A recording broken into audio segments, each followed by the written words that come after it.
السلام علیکم ورحمۃ اللہ وبرکاتہ۔ الحمدللہ سے پہلے میں نے آپ کو حضرت عائشہ صدیقہ رضی اللہ عنہ کا واقعہ بتایا ہے کہ ان کی شادی کیسی ہوئی ہے وغیرہ وغیرہ۔ اب میں آپ کو حضرت فاطمۃ الزہرا رضی اللہ عنہ کی شادی کے بارے میں بتاؤں گی۔ حضرت فاطمۃ الزہرا کی شادی ذوالحجہ 2 ہجری میں ہوئی۔ حضرت فاطمہ جو حضرت صلی اللہ علیہ وآلہ وسلم کی صاحبزادیوں میں سے سب سے کم سن تھی، یعنی حضرت زینب، حضرت ام کلثوم اور حضرت رقیہ سے چھوٹی تھی حضرت فاطمۃ الزہرا۔ اب ان کی عمر 18 برس کی ہو چکی تھی اور شادی کے پیغام آنے لگے تھے۔ ابن سعد نے روایت کی ہے کہ سب سے پہلے حضرت ابوبکر صدیق رضی اللہ عنہ نے حضرت صلی اللہ علیہ وآلہ وسلم سے درخواست کی۔ آپ نے فرمایا کہ جو خدا کا حکم ہوگا۔ پھر حضرت عمر فاروق نے جرأت کی، ان کو بھی آپ نے کچھ جواب نہ دیا، بلکہ وہی الفاظ فرمائے کہ جیسے اللہ تعالیٰ کا حکم ہوگا۔ لیکن بظاہر یہ روایت صحیح نہیں معلوم ہوتی۔ حافظ ابن حجر نے اصابہ میں ابن سعد کی اکثر روایتیں حضرت فاطمہ کے حال میں روایت کی ہیں، لیکن اس حدیث کو نظر انداز کر دیا ہے کہ یہ حدیث صحیح نہیں ہے۔ بہرحال حضرت علی رضی اللہ عنہ نے جب درخواست کی تو آپ صلی اللہ علیہ وآلہ وسلم نے حضرت فاطمہ رضی اللہ عنہا کی مرضی دریافت فرمائی۔ وہ چپ رہیں، یہ ایک طرح کا اظہار رضا تھا۔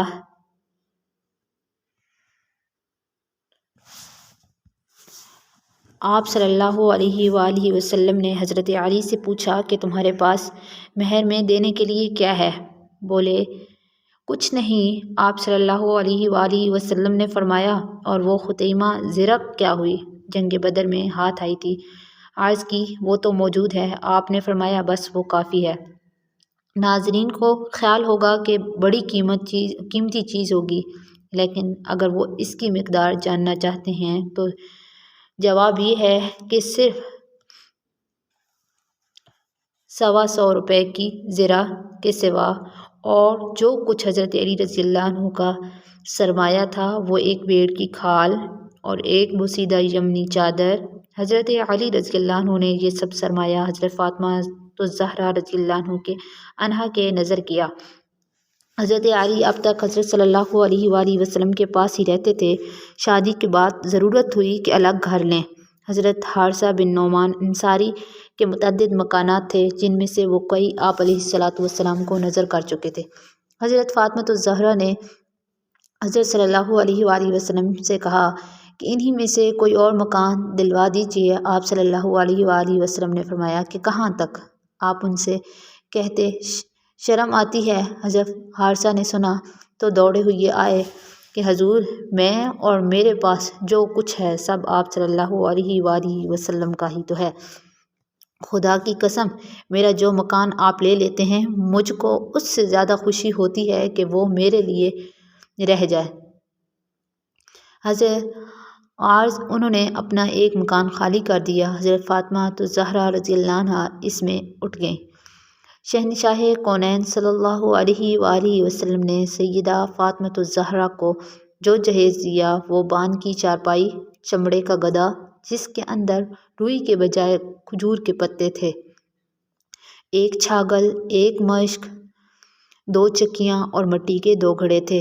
حضرت فاطمۃ الزہرا رضی اللہ عنہا جب نئے گھر میں جا بسیں تو آپ علیہ الصلاۃ والسلام ان کے پاس تشریف لے گئے۔ دروازے پر کھڑے ہو کر اجازت مانگی، پھر اندر آئے، ایک برتن میں پانی منگوایا، دونوں ہاتھ اس میں ڈالے اور حضرت علی رضی اللہ عنہ کے سینے اور بازوؤں پر پانی چھڑکا۔ پھر حضرت فاطمۃ الزہرا رضی اللہ عنہ کو بلایا، وہ شرم سے لڑکھڑاتی ہوئی آئیں، ان پر بھی پانی چھڑکا اور فرمایا کہ میں نے اپنے خاندان میں سے سب سے افضل ترین شخص سے تمہارا نکاح کیا ہے۔ اس کے علاوہ جو واقعات پیش آئے ہیں، مورخین کے بیان کے مطابق اسی سال رمضان المبارک کے روزے فرض ہوئے۔ صدقہ عید الفطر کا حکم بھی اسی سال جاری ہوا ہے۔ پہلے آپ صلی اللہ علیہ وآلہ وسلم نے ایک خطبہ دیا جس میں اس صدقہ کے فضائل بیان فرمائے، پھر صدقہ کا حکم دیا۔ عید الفطر کی نماز باجماعت عیدگاہ میں بھی اسی سال ادا فرمائی۔ اس سے پہلے عید کی نماز نہیں ہوتی تھی۔